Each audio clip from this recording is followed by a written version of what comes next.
Денес, во вестите на телевизија Стар. Ќе гледате: цените на храната на светските берзи се највисоки досега. Во државата тие постојано се анализираат, изјави министерот Ристески. Следуваат и останатите наслови во овие вести.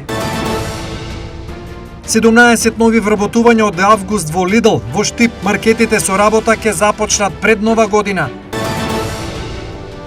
Пробиштип подготвува проектна документација која ќе ги реши проблемите со вода, канализација и патна инфраструктура за сите села во општината. Делчево отвара врати кон Европа, италијански и чешки партнери во посета на градот. Утре е летна Света Петка. Верниците ќе го одбележат празникот посветен на Светата маченица Параскева.